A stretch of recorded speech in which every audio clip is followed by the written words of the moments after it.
Okay, it says... Wait, hold on.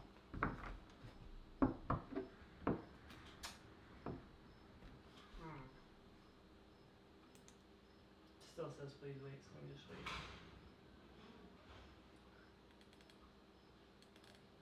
Hello, Facebook. Oh, you're on? How are you? And YouTube. Hey, okay, cool. I wasn't sure. Yeah, Hello, my friend. When are we going to do your birthday dinner, Jamie? Your birthday lunch that I promised you. We do it in the next week. I know. We only got 5 days left. All right. I am Tara, the author of the Dining on a Dime cookbook where you can eat better, spend less. It is currently on back order. Mike is out in the garage right now putting all of our books back on the truck to send back to the printer because they really messed up our last set of books. So we are back ordered until September 1st, but if you would like our Dining on a Dime cookbook, you can get it on our website. Is the cheapest place to find it, unless you happen to find it at a thrift store or something. Some people do occasionally. And if you find it there, hey, go for it. I say that's great. So today we are talking about how to not live paycheck to paycheck. We are talking about how I earned $500 an hour. It was actually closer to $750 an hour. But 500 was a nice round number, so we picked that. We are talking about how to not live paycheck to paycheck, because really a lot of people think that the only way to live is paycheck to paycheck. They don't really see there's any other way to live. And so we're going to go through a little bit and talk about some things. Wednesday's show, in case you guys are interested, is going to be a Q&A. So if you have questions that you want to ask us, we will answer them if we can or if we want to. So we are more than happy. Actually, I don't know that we're hiding anything, but happy to answer anything you want pretty much, I think. That is going to be Wednesday's show, and then we are leaving, and we're going to be gone for 7 weeks. We cannot wait. Oh, and I'm not going to be here, I don't think, Wednesday's show. So, yep, Dave's saying, come over here and say goodbye real quick so they can see your handsome face before they see it in London. Haircut. Doesn't he look handsome? Whenever. All applications for girlfriends may be sent to Living on a Dime, P.O. Box 193, Meade, Colorado, 80542. Yep. And he's a great guy. Yep. All right. Everybody likes your haircut. All right. So anyway, Jessica, that is okay. You go enjoy your husband's Father's Day dinner. Okay. So one of the ways... So we lived on a low income for years and years and years. Now, I wrote Dining on a Dime 20 years ago.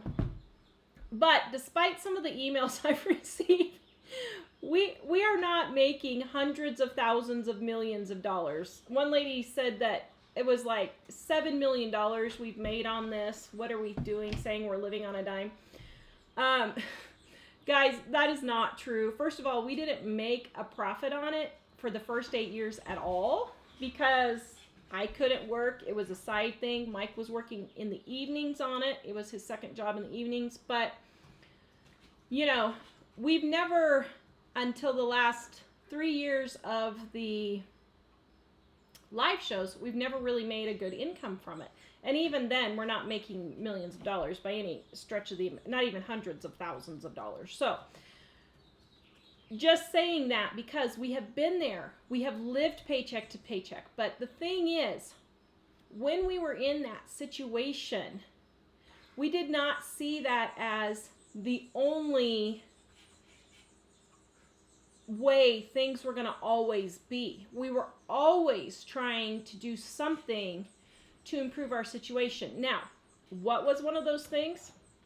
For me, because I was a stay-at-home mom, couldn't really work anyway because of my chronic fatigue syndrome and fibromyalgia.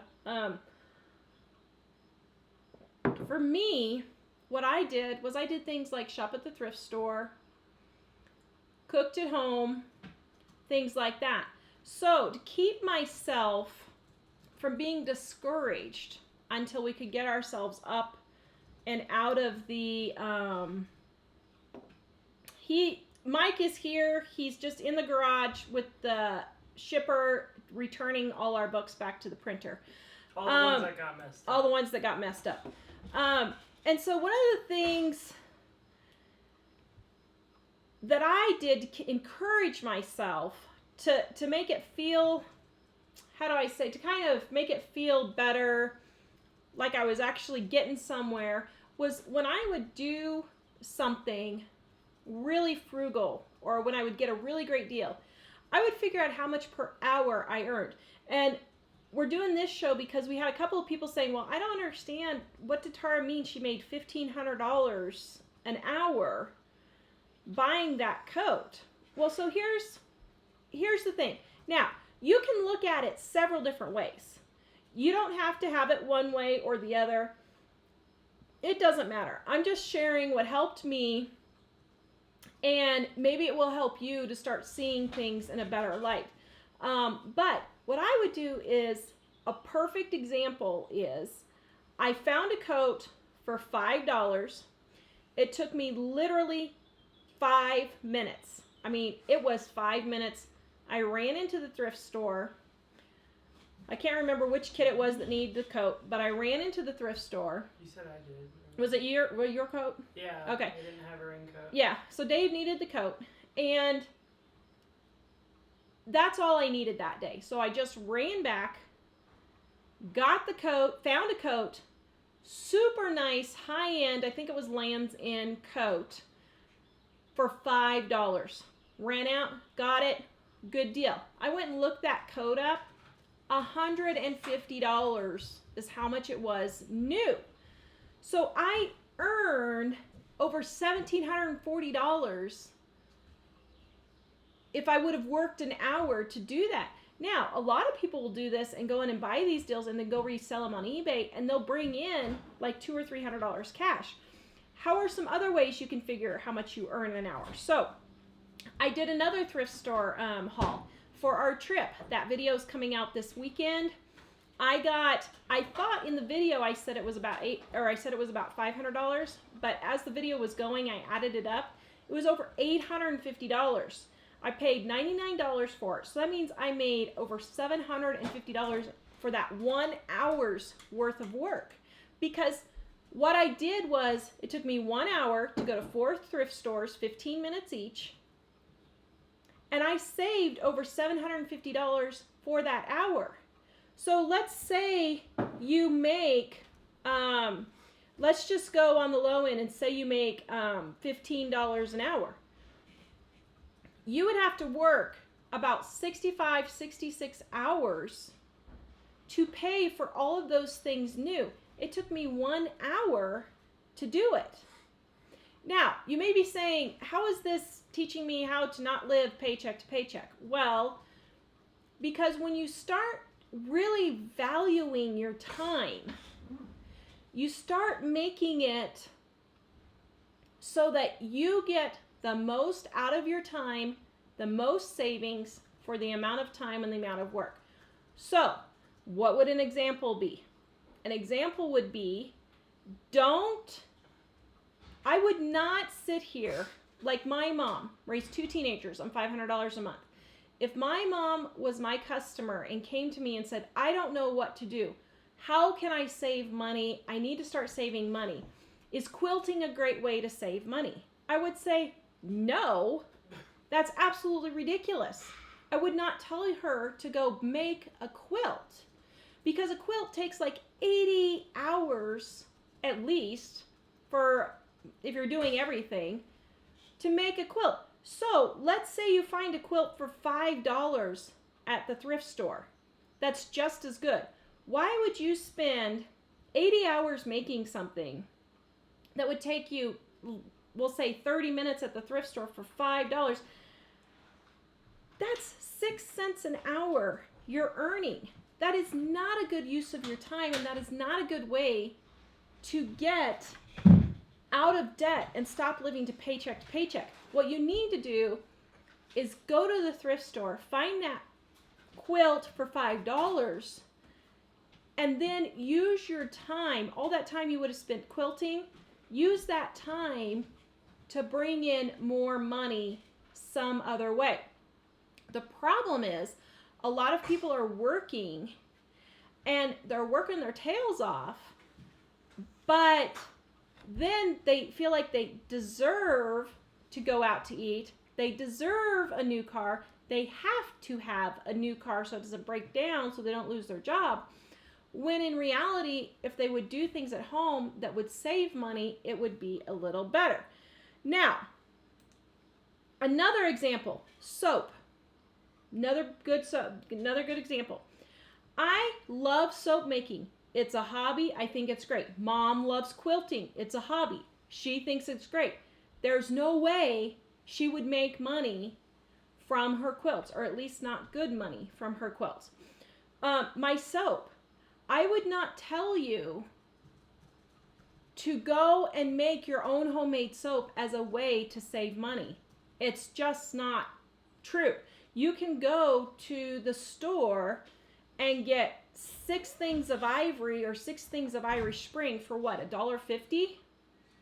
That is not a good use of your time and money to spend making homemade soap. Now, okay, I'm going to go ahead and say it. Mike's going to kill me, but I'm going to go ahead and say it. It's the same with canning. Now, apparently, I have just thrown the canning world all upside down when I said canning is a hobby and it's not a good way to save money. Now, first of all those people who are mad at me obviously didn't listen to the entire video, because it's true. Canning is a good hobby. You get a wonderful product in the end that you can enjoy with your family. If you are concerned about salt or whatever, you can adjust that. That's fine. It tastes great. I said that in the video. But if a single mom is going to come to me and say, oh, my family really needs help, should I be canning to save money? I am not going to advise her to do that, which is the context of that entire video. So, for all you people who are mad at me, sorry, I'm not going to back down on this one. Canning is a great hobby, but just like quilting and just like soap making, I'm not going to sit there and tell you that it is a good way to save money if you need to use your time and energy in a different way. It's the same way I wouldn't tell my kids, yeah, go build yourself a new car because it'll save so much money. If it takes them 6 months or a year to build a car, but they could take that time and work it at a job and instead pay $3,000 for a car, this isn't rocket science, okay? So, it's one of those things that you have to be really careful about what you're spending your time on and what you're spending your money on, okay? Now, how does this help you get out from living paycheck to paycheck? Okay, so what you do is, for me, instead of going and buy that coat for Dave for $150 or even $30 at Walmart, it saved a whole lot more time and money for me to spend the 5 minutes stopping by the thrift store on the way home from the grocery store to look for that than it would have been to sit at my job, if I had a job, at a place, at a company or whatever, than to sit there for X amount of hours, 2, 3, 4, 5, 50 hours to pay for that coat. So you can't sit there and say, oh, going to the thrift store isn't going to save. No, sometimes it doesn't save. There are times I go to the thrift store and I'm looking for something and I don't find it. But I can guarantee you, overall, I have saved thousands and thousands and thousands of dollars by going to the thrift store. Okay, Dave. Questions? Any questions real quick? Haven't seen any questions. Okay. Mike is out in the garage returning all the books to the printer. All right, let's see. Somebody said Amish quilts will go for $2,000. Yes, and that's great, but Mom's not Amish. And she's not going to lie and say she's Amish. So if you're Amish and you're making quilts, then that's great. And I say go for it. And it's the same thing. It's the same thing with canning. And I'll just say it, guys.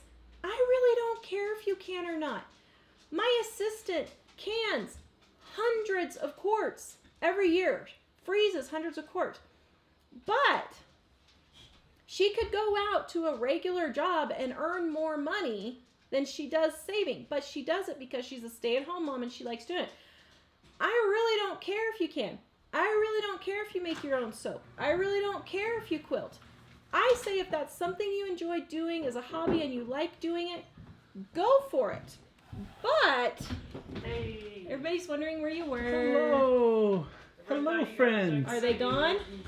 They're gone. The books are gone. Yes. So now we have no product to sell and we have to rely on the Lord? Well, yeah, that part's okay. But the no product to sell. Sorry about that, guys. So, Not our fault. Yeah. Here's the thing. You have to calculate your time when you are trying to get out of debt, save money, and stop living to paycheck. You have to calculate your time and how much this is going to be worth it. Now, doing all these things by going to the thrift store and being careful and those kind of cooking at home, those kinds of things, we were able to pay off our house and be completely debt-free. And now, this week, we get to go on a 7-week cash-paid vacation to Europe. Woo-hoo! Because we did all these things. But we were very conscientious about how we spent our time and money. And especially if you guys are sick and you have chronic fatigue syndrome or fibromyalgia, any other MS, whatever other illness you may have, you have to be especially careful with your time. I say no to a lot of things because I know that I don't have the time or energy, especially the energy, to do it, even if I don't have the time. So you have to really be careful and do that. Okay, questions, dear. I haven't been here long enough to see them. So far what I've seen are comments, but not questions that I've been missing. So Okay, so Mike has a point that he wants to make, and we'll go ahead and I'll look at the comments while you make your point. He was talking just the other day as school was ending, or a little bit before that, to some moms at the school. And this is the epitome of living paycheck to paycheck. And you know what? Even when we were poor, we really weren't living paycheck to paycheck. You know, I mean, we never worried if we were going to pay our mortgage. We just always did because it was our priority. But well, the mortgage was always number one because we thought if the house has no power and no gas and no water, at least we have a shelter. Yeah. So. Okay, so Mike had an interesting conversation with one of the moms. Well, I kind of mentioned this in another show a little bit, but there were two moms. I like them. They're really nice. I see them all the time when I'm there at the school. And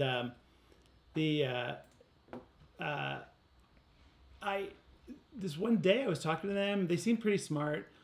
And they're watching their money compared to a lot of the other people at the school. But when they were talking about it, they said, yeah, it's just so hard these days because, there's just all these expenses you don't expect. And I'm thinking they're going to say, your water heater blows up and floods your house or something like that. But what they say is, well, no, there's this and that, but you know how it is. You get out of high school and then you have to go to college to get a good job. You have to go to college to get a good job. And the thing I'm thinking is, you can go to college and maybe it'll help you get a good job if you're motivated well. But they were saying, yeah, and then you get all that debt from the college, and then you get out of college and you have to. So they used a less friendly term, but they basically said, well, and you have to get rid of that piece of junk car you've been driving all those years in school. Wait, they said that in the school? Oh my.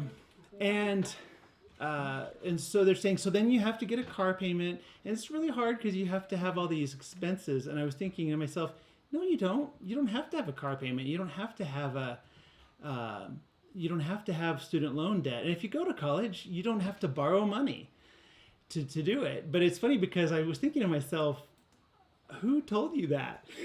Mm-hmm. Because people just have these assumptions they assume because this is the way other people seem to be doing it. But a lot of us know there's not a lot of wisdom in just keeping up with the Joneses for the sake of doing it. Yeah. But what people don't realize is because the culture says you need a new car with payments and these are just things to expect, people just automatically accept that. So what I would encourage you to do is just say, who says that? Because like our oldest son, one of his teachers told him, you're never going anywhere in life if you don't get it together and do well in high school and get college. Now he's probably making double her income, and he's 21. He wanted to send a copy of his paycheck to that teacher. But the thing, what I'm saying is, it's fine if you say, I want to do this job that college is really important for, and I want to do college or whatever. Biochemistry, that's... Yeah. Obviously, you got... I don't think you're going to be able to probably be a scientist without college. Yeah. If you want to be a lawyer and you have to go through the process, you're going to have some college for that. But in that case, I would ask myself, do I want it bad enough to put up with the cost and all that other stuff that goes with it? And that's the thing I think I would encourage everybody to think, because you can save a ton of money if you just think, why is it done that way? Like, honestly, just stop following what everybody does. We have never followed the crowd, and look where we are. We are completely debt free. We're getting ready to go on a 7-week vacation. We paid for cash because we didn't follow the crowd. Well, yeah, and I was thinking, there's nothing that you should assume without thinking at all about it. Like one day I was just thinking to myself, I told Tara and I were on a walk one day, and I said, I was thinking to myself, why is it that people go get a job and work 40 hours a week and, get all the things that everybody else has just because they have it. And I realized, like with us, some people cannot understand that this is my job because it's not a regular job. Mm-hmm. And a lot of people can't understand the concept of a regular job. But if you can think, what do I need really? I need to have shelter. I need to have food. And there's a lot of stuff that I'd like to have. So how can I make that happen in the way that suits me best? And so maybe that isn't a regular job. Maybe it is. And it's just people don't think about those things. Another thing is when people were asking us, what are you doing for retirement? I think we have a totally non-traditional outlook on that, because a lot of people say, well, you should have been putting money in a 401k. The reason we're not, besides the fact that we prioritize getting out of debt first, is in 2001, I was working at a TV station. All the people that worked there had 401ks, and they lost like 60% of all their retirement then. And it's fine if you want to have a 401k or some other sort of retirement thing, but those are mostly things where you hand the money over to somebody and it's hands off. And hopefully over time, generally statistically over time, it will improve, and that's great. But we would rather have a more aggressive, hands-on approach once we really get into investing, where the return is much greater than what you get with 401k or something. But see, again, that's the mindset. It's okay if you have a 401k. I'm not criticizing you for that. What I'm saying is the mindset that people have, that you just should have this, and that's a sign that you're in a good job, in a good life, Well, maybe. I mean, it doesn't hurt to have it, but it's not the only way. And some ways might be better for you than the ways that everybody else is doing it. Yeah. And another misconception is the whole college loan thing. You know, really, you see these kids going to school and they're racking up hundreds of thousands of dollars of debt, even tens of thousands of dollars of debt. And they get out and they can't do anything, and then they're living paycheck to paycheck because they can't use their degrees. But the common lie, let's just tell it like it is. The common lie, really, the common lie is that you have to go to college to earn a good income. It is not true. Flat out not true. Now, can college help with some things? Yes. It's great for certain things. On what thing you're going into. It can, or it can totally backfire on you. But if you're going to be a doctor, yeah, I want you to go to college. If you're going to be a dentist, I want you to go to college. But yeah, please. You don't need to go to college for, all these art degrees and all this kind of stuff that you don't have a plan for. Even things where people start getting into it, like I know a person who is a fundraiser salesman, and they have a college degree, but it's not really paying the amount that they would have spent for the college degree that they didn't need. And so you've really got to stop thinking like normal Americans, quote unquote, and start thinking, how can I improve my life so I'm not living paycheck to paycheck, and get out of this and do it with the least amount of stress on yourself. You can wear yourself out working 3 or 4 jobs, but could you cut a job or two if you would just start shopping at the thrift store and driving used cars? Sure. Well, and one thing on the, what everybody knows, it's just that way. Everybody knows you need a job. Everybody knows you need a 401k. Everybody knows you need a car payment. But the thing is, the people that are telling you that, they don't necessarily have your best interest in mind. What people don't realize is everyone is selling you something. Yeah. Everyone is selling you something. Mm-hmm. And so so when they tell you, hey, you need to go out and get this, well, yeah, but they're benefiting from telling you that. And there's nothing wrong with that. But you have to be your own advocate in that situation. And here's the thing, if you need to go to college, go. My daughter graduated from high school at 16 with 25 college credits because we went a non-traditional route and had the public schools pay for them by going to a special charter school where you could get your associate's degree with your high school diploma. It actually cost the district less than the regular school. You can go to trade school. You can test out of classes. You can go and work at certain jobs that will pay for your college. Well, thing is, college, in a sense, can be like, or any kind of education. And education comes from other ways besides college. But in a sense, it's like shopping for things. You can shop and get a better price on this or that. Well, a lot of times with school, you can say, wow, what do I actually need this to do for me? And you may not need the highest priced one, or you may be able to find an alternative way to pay for it. And we've even been finding, like Dave is in high school homeschool, but we found a program that we're trying out with him for just 2 classes in the fall here, where he can get college credits and the cost is a fraction of college. And that's just paying for it outright. But the other thing that I was going to say is, if you decide, some things we were saying justify college, if you want to be a doctor or a dentist or whatever. But we've also noticed some people, you have to decide how badly do I want to do this? Because we've had people come to us and say, I have $200,000 in student loans for law, and I hate being a lawyer, and I just want to quit. Well, you wanted to be a pastor. It's okay. Did you say that? No. It's okay if you don't want to be a lawyer, but that's the kind of thing that you kind of need to think of ahead of time. But the other thing is, if you can mitigate it and figure out a way to get there without a lot of loans, because when I was in college, I discovered there are lots of ways to fund college, including working a job. But there are other things that are where you can get money for things that you don't have to pay back. And I would pursue, but they require more effort. And so, but the thing I was thinking is it's a much less effort to go to to really try to be super good at this in order to apply for that than to have to pay for it for 40 years, especially when you maybe don't even want that career anymore. Yeah.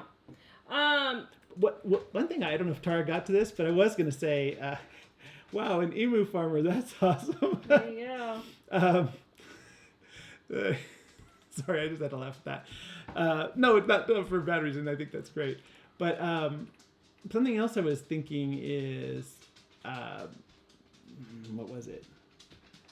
Mainly, it's really important to think, how can I spend the least for the most impact on things? Yeah. That's kind of what I was talking about earlier before you got here. But yeah. But it's funny because now I'm going to take over. Sorry. There are some things that when we were dirt poor, like really dirt poor, like don't have a refrigerator dirt poor, that we would do because we had time and we liked to do it, and it didn't cost us, it didn't pay us anything, we didn't make money on it, but it didn't cost us anything to do it, and it enriched our lives some. So like, I think Tara probably talked about gardening. We really loved gardening. We had all kinds of things. We didn't have any illusion that we weren't really making money on the deal. But it was kind of nice to grow it and have our hands in the dirt and have something fun to do that was really entertaining for us. And at the same time, we had some produce from it that we liked. But Well, and here's the thing. So, but in those days we had more time. Well, sorry, let me finish. I forgot the point I was going to make. In those days we had more time. Now there are things that we did because we liked it, and it was kind of a benefit, and we didn't really have the money, but we had a lot of time. And now we realize some things just aren't worth doing ourselves to save a small amount. Yeah. Like, for instance, I used to change all my own oil and work on the car myself. And I realize now it costs us more to do that than to have somebody else do it. Yeah. Yeah, we don't. And I'll say, back to, there's a bunch of talk, and Jonathan says he's going to turn Amish. So what are we going to do if Jonathan turns Amish? I want to see you with that beard and the hat. I want to go for a buggy ride. Let Mike and I will take your buggy, and we'll go out on the buggy ride. Jonathan, you have all the Amish skills, that's for sure. But back to the college thing again. I have to say, I saw a report where some senator suggested that everybody be able to work like 2 years for community service and get their college paid. Like 1 year working, they got 2 years of college paid or something like that. Don't even get me started. Oof. I almost did a video on that. I didn't, but here's the thing. When you have to do things yourself, you actually value what they're worth. So now that we are completely debt-free, there's been a couple of questions. Yes, we are completely debt-free. No car loans, no student loans, no home loans. We have been debt-free for more than 20 years, except for our house. We haven't had any debt.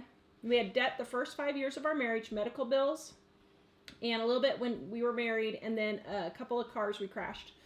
But after the first 5 years, we haven't had any credit card debt, no student loans, nothing. We could tell it was tying us down in a bad way. Yeah, and a lot of times when we were first married, he was earning $15 an hour, $6 an hour, and we were able to do it. So don't say that just because you're on a low income that you can't do it. You can do it. You just don't want to do it. My mom raised 2 teenagers on $500 a month with no debt. She's been debt-free for probably 40, not quite 40 years now, probably 35 years now, earning $500 a month. So it can be done. It's just a matter of if you want to do it or not. So Mike's going to interject again. Something I was thinking is, the biggest thing is for the paycheck to paycheck, about how to not live paycheck to paycheck. You have to really get the idea that my income it shouldn't be that I spend what I make. You should spend a lot less than what you make. So if you make a lot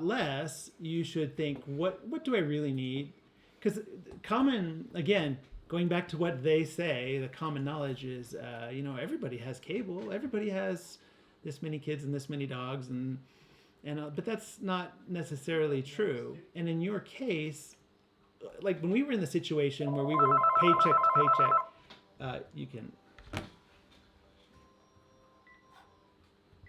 So, go ahead and unplug it, Dave. When we were in that situation where we were paycheck to paycheck like that, we reevaluated, and I just started thinking, is this something we really need? Is this something we really need? Because the more space you can make, then you get extra money that you can use for things. And at first, when we were really dirt poor, it wasn't a lot of money, but it was huge at the time for us. Mm-hmm. And what I would say is, obviously, it helps if you can increase your income, but if you can't, then it's helpful to figure out, how can I live, instead of paycheck to paycheck, how can I say, if my income is this, I should figure out how to spend only 67% of it or less. And then the rest of it can be for something else. Mm-hmm. Yeah. And that gives you all sorts of financial freedom. And I would highly recommend it. And we've been in really, really tough circumstances, but we're not now. And we're not now because we've come to that place of realizing. And a lot of those things that I was talking about that everybody says you need, I was thinking, like with the car. I remember people that I worked with at the grocery store, and they went out and got a car payment, and the car payment was 75% of their income. And I was thinking, so you're working here just so you can have the car. Mm-hmm. And I saw those same people 5 or 6 years later, and they were saying, this is a stupid piece of junk car. And I was thinking, okay, so let's say you did something that really was meaningful to you in your life. You improved your life in some way, or you went traveling or whatever. Most people don't look back and say, man, people look back and they don't necessarily have a great memory of some old car that at the time was the most important thing in their lives. But if you look back and think, man, that was great that time when I went to France. Mm-hmm. I would measure in your mind, if you were looking back from the future, what things would you feel better about having done with that money? Would you rather have a brand new car or a trip to Ireland, Scotland, Norway, and England for the same price? Yeah. But part of the reason I say that is because I also mentioned to Tara, I drive a 2000 Toyota Camry. It's in great shape. Got it from it was an old lady's car before, and she was really nice to it. And we have consistently found cars like that when we look a little bit. But I was realizing a lot of people, like those mothers that I was talking about, their attitude is kind of, you can't have that piece of junk car because, they didn't say, but in my mind I'm thinking it's because what would people think if you were driving that? But the thing is, I go a lot of places and pretty much everybody likes me where I go. And I've never ever had anyone tell me or tell anyone about me, wow, he's just not cool because of that car. Dude, I've never had that. Never, ever. And if those are your kinds of friends, dump them. Because you don't really want to please people like that because they're just ridiculous. They're shallow and they're not gonna be there for you when life is tough. But the thing I was thinking is, in my mind, the car gets me where I want to go. It's got heat. It's got air conditioning. It's got a nice radio. It's smooth ride. Pretty good gas mileage. That's all I can ask for. Yeah. Okay, so we're going to get to some questions here. That and going to Europe for 7 weeks. Yeah. Okay, so what does our son do to earn his money? So he is a salesman, and because of some of the terms of his job, we can't really say exactly what he does, but he is a salesman. He sells a pretty common product. And in in 7 months, he has flown to the top because he's used his brain to help with sales. And so this whole college thing, we have another one, but a lot of college jobs require that you have a college degree. Then find a different job. Well, and it's not worth it if you go to a job that makes $15 to $20 an hour, but you have $75,000 in student loans. That's ridiculous. Well, I noticed over the years, jobs listed like a social worker, which I think is it's great for humanity that there are social workers. But I see social worker jobs and it might be a social worker job and it pays of course I know minimum wage is a little higher now, but I was making $15 an hour at a job that I thought was kind of a marginal job. Mm-hmm. And there were social worker jobs and they were advertising at that time for $9 an hour, but you had to have a PhD. And I'm thinking, just because the job requires a degree doesn't mean it's good for you. to go to that effort for that job, because if you go $200,000 into debt to get a PhD in social work and you are in debt for the rest of your life, it's true what your job might be providing compassion for people and helping people, but is it worth the pain to you, the damage to you, to be in debt all that time? And so I think college is great, but you have to kind of weigh the benefit. Yeah. Like if your college degree is $30,000 and you make $100,000 a year, no, that's not rocket science. That's a great idea. Yeah. Okay, so we're going to run through some questions real quick, and we're going to try and make them fairly quick here. Jonathan says he will give us a friends and family buggy ride discount. Thank you, Jonathan. Yes, when you Jonathan. turn Amish, you drive your buggy out here from Florida, and we will be the first ones to take you up on that. I'll even buy you some new wagon wheels. Oh, no, those things are expensive. Are they? Yes, they're very expensive. Okay. Is our daughter in college? No. She decided that college was not something that she wanted to do. She has talked about like some other type of specialized learning for something, but it wouldn't be very expensive. Are you guys completely out of debt? Yes. Totally, completely. We have zero debt. We owe no one nothing. Nada, zip, zero, zilch. Thank goodness. Okay. Please do a video to help us with medical insurance. We pay $1,800 a month, and I feel like nothing is covered. Have fun in your vacation. Thank you. Thank you. We use Liberty Health Share. MediShare is another one. Samaritan is another one. If you are a Christian, these are health shares. We're not going to go into it, but we pay, was it $500 a month? It's like $560 or something. $560 a month with a $1,500 deductible for the entire family. So you might check into some of those things. So it actually covers something. Yeah. It amazes me how some get raises and say, now I have more money to spend. Any raise bonus I bank and live as if I was making $9 an hour. Let's just say it helps a whole lot, and yes, no debt. Yes. Well, that's the thing. Exactly it. It's funny because people have always said, well, if you had more money, would you buy the new car then with a car loan? I wouldn't buy it with a car loan, but to be honest, I don't see it's not a valuable thing to me to have a new car when I can take that money and put it towards our future. Yeah. Okay, so here, this is a loaded one. Glenda says, you are no longer dirt poor. Are you wealthy now? Europe? How are you doing this? Well, we're doing this because we paid off all of our debts. And because we lived like we were dirt poor, which really we didn't live like we were dirt poor. Our house is nice. We have nice furniture. We have nice things. But, as I said at the beginning of this video, I'm not going to go spend $450 on a quilt when I can get one at the thrift store for $5. I'm not going to go spend $150 on a coat when I can get one for $5 at the thrift store. Well, and we're not rich, but the thing is, and we haven't been dirt poor for a long time, but as we've gone along, we've kind of steadily improved things. But each time we've paid off some kind of debt, like when we got out of credit card debt, our situation improved a lot. My income wasn't that great because I was a TV guy, which was a poor choice of careers because of the money. But then we paid off the house. That even kind of launched us up even more on that. So we probably make actually less money than most of the people in our neighborhood. But because the thing is that because we're careful how we live, we have more money than they do, even though they make more money than us, because we don't spend it on things that really aren't important. Yeah. So even though they might make more money, we have more because we keep more of it because we spend it on little things. But the Europe thing is not something we probably do every year. But the thing is, we could because we don't have a car payment. But I'd rather, in future years, we'll probably take that money and be investing in more other things like that. Yeah. Okay, so. But it is, sorry, one other thing.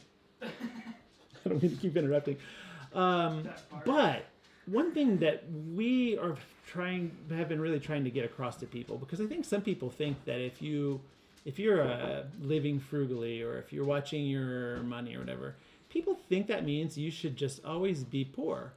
And that's not the goal. The goal is 90% of everything that most people have or think about is just fluff.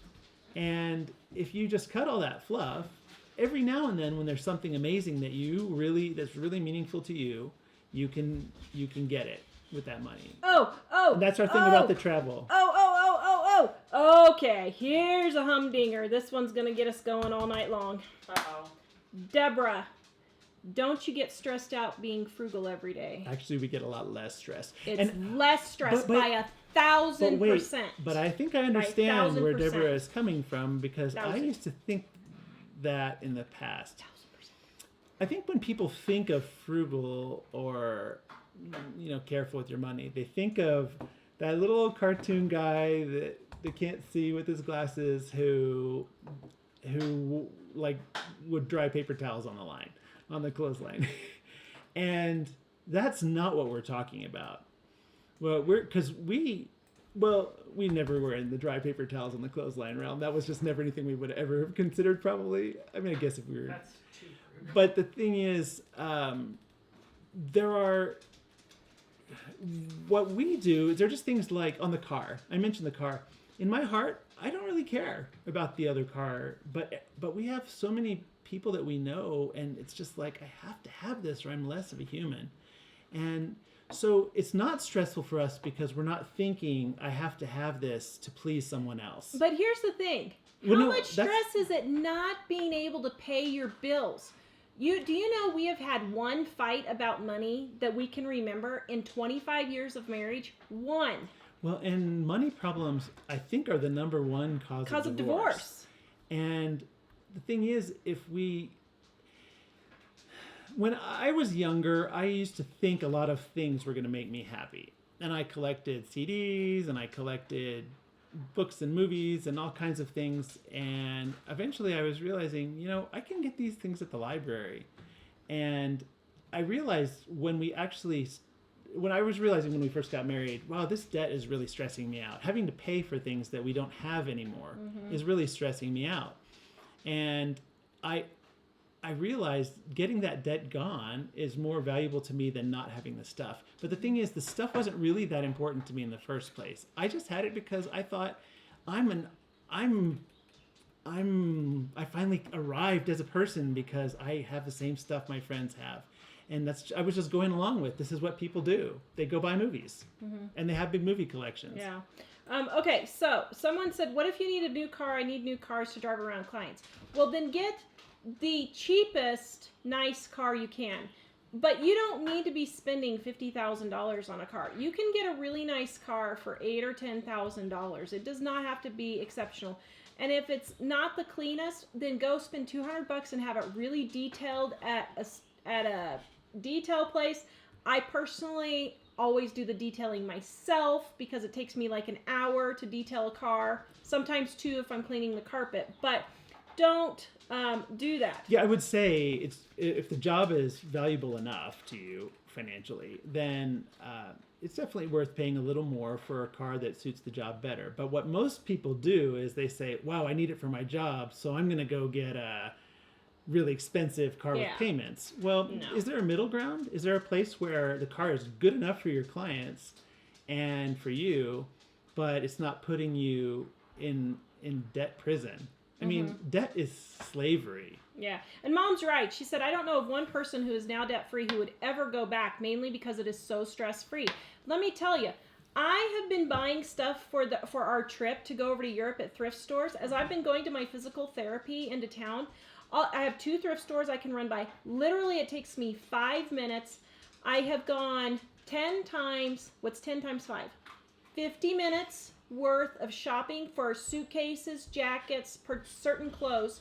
I've spent about 50 minutes and I have saved over $1,000. Over $1,000 for 50 minutes worth of work. Is that stress? No, not even close. It's great. It's absolutely great. Michelle said it perfectly. Miserly is miserable, frugal is freedom. And that's the thing. In our case, it's like when we were super desperately dirt poor, we did not eat out at all. Now, we're not dirt poor. We could eat out a lot more than we do. We still don't. But we still don't because it's not worth it when we can use that money for more permanent, more valuable things in our lives. And for us, that is a trip Also, it helps with not to go getting, celebrate. What, Dave? It helps with not getting too big. Yeah. So this may not be you, but if it's not, you would be surprised that we have a great number of people that when they sit down and then when they listen to what we say about cooking at home and how it's really not that hard and how you can save time and money over eating out. A lot of people that follow us have pulled out their calculators and kind of added up what they spend in a year, and they'll spend like $20,000 eating out. Well, wow, you can go on a significant round the world tour for that price, you know. But people don't think that when they think, I'm really tired, I need to go eat out today. And that's the thinking. Is it's not like the frugal thing. We don't say, oh, I mean, we had time when let me talk about dirt poor. Dirt poor was, wow, this tire's going down on the car and we don't have the money to fix it right now. Can I try to patch it or do something to just make it last? So the difference between that and regular frugal is, Bye, Bella. I don't have any debt. Oops, the car needs tires. I'm not going to wait until they're about to blow. I'm going to go get some new ones now because it's an important thing that we need. But I see the newest, biggest, fanciest TV at the store, and I don't think, oh, I need that. I think, oh, that's kind of cool, but I don't watch that much. I don't watch enough TV to make it worth having that big TV. So, Sharon, do you think it would be worth driving 2 hours to go to a U-Picket for $11 a 5-gallon bucket? Of what? I mean, if it's blueberries. Is that U-Picket? Okay, but here's the thing. Probably. You would have to pick like 10 buckets. 10 buckets for it to really be worth it. So no, 2-hour drive for that wouldn't be. U-Pickets really aren't a good way to save money either. A lot of the time, sometimes they are, but a lot of times I can get it at my local grocery store for the same price, and I don't have to do all the work. So why should I? So, let's see. Somebody, where did it go?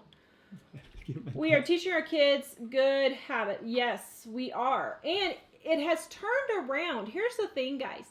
Our frugal habits have turned around, and it's given our oldest son an excellent job. Because of us saving money, it showed him sales strategies on how people can get better deals when they're purchasing the item that they're purchasing from him. He can show them how to save money doing it, and then the customer feels like they are really being helped because he's truly helping them to save money.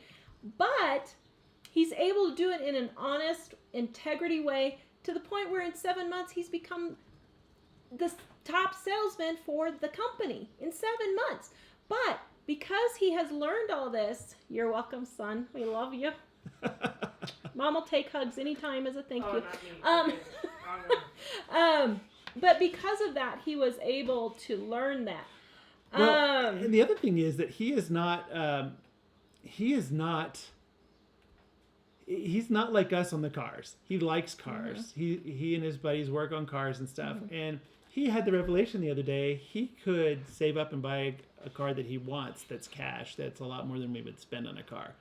But he also has the forethought to think, I'm saving up for a house first. I want to get into a house, and then I will pay cash for my car. Yeah.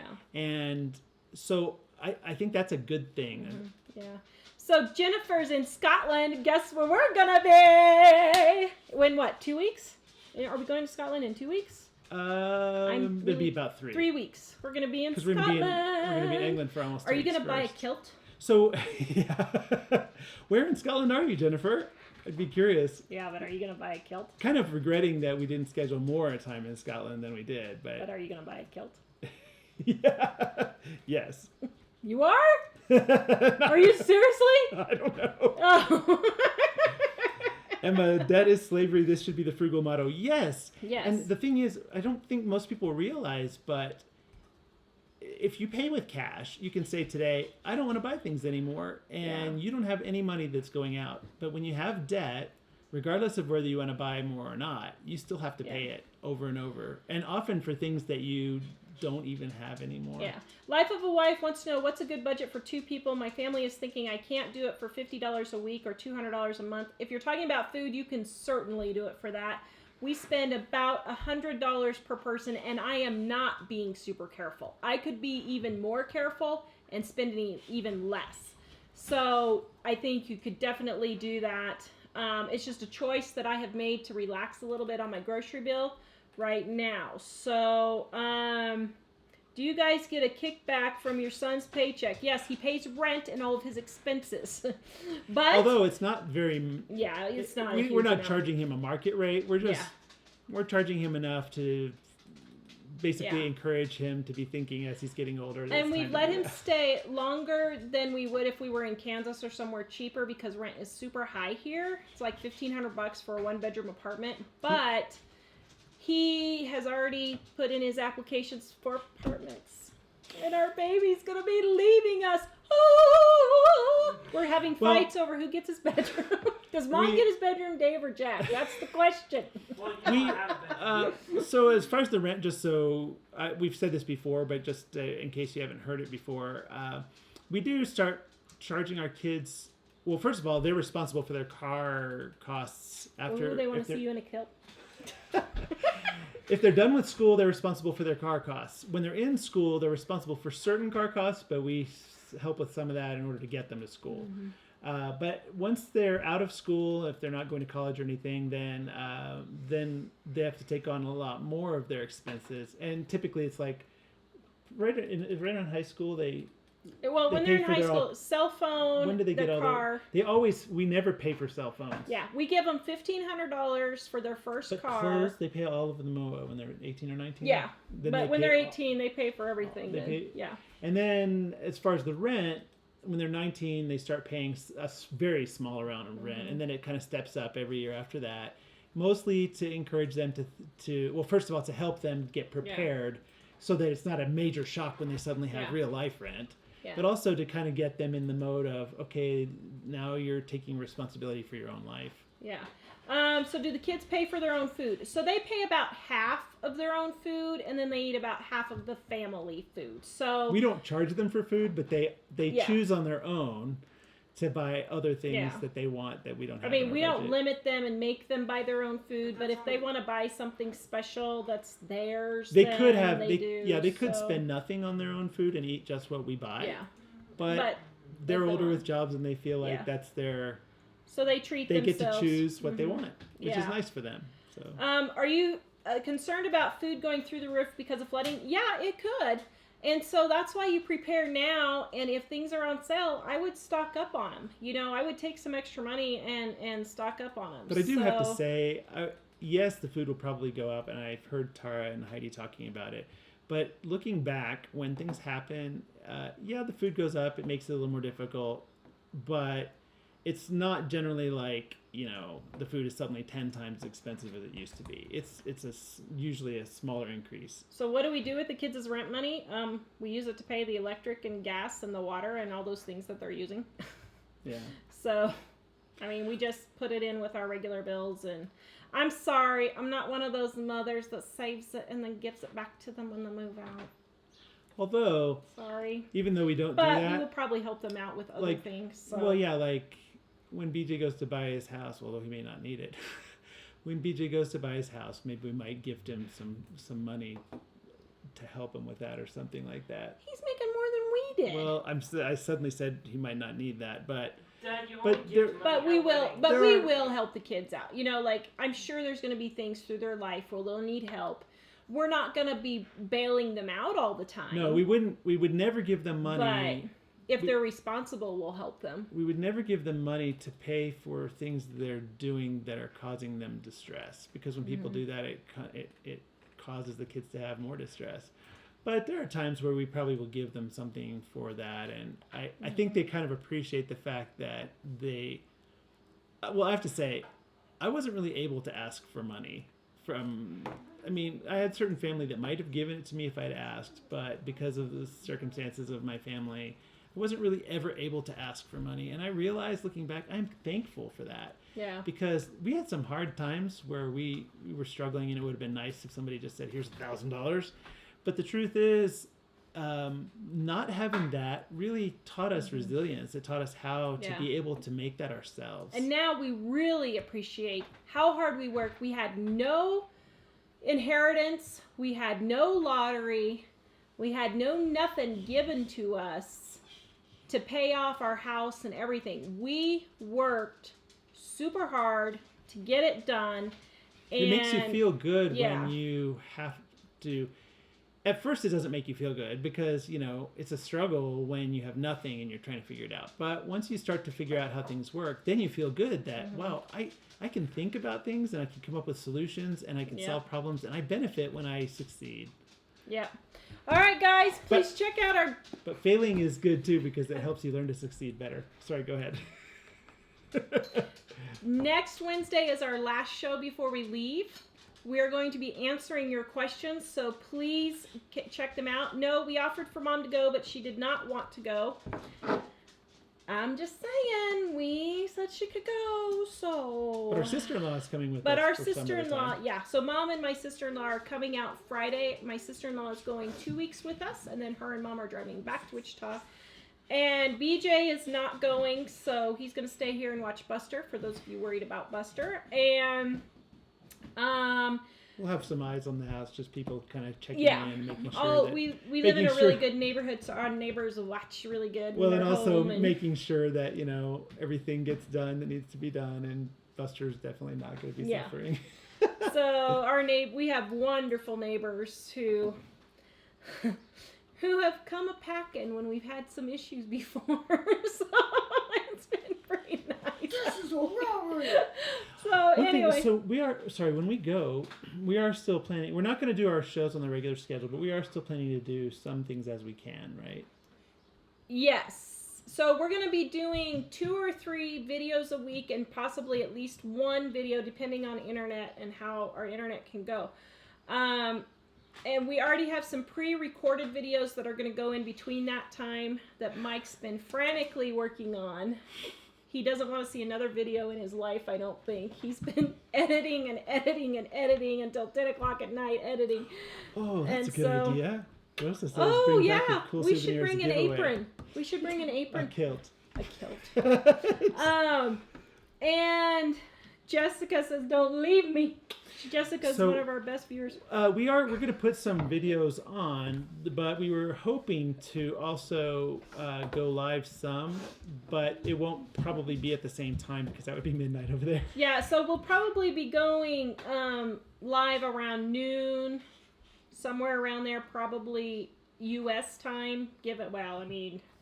Probably Mountain time.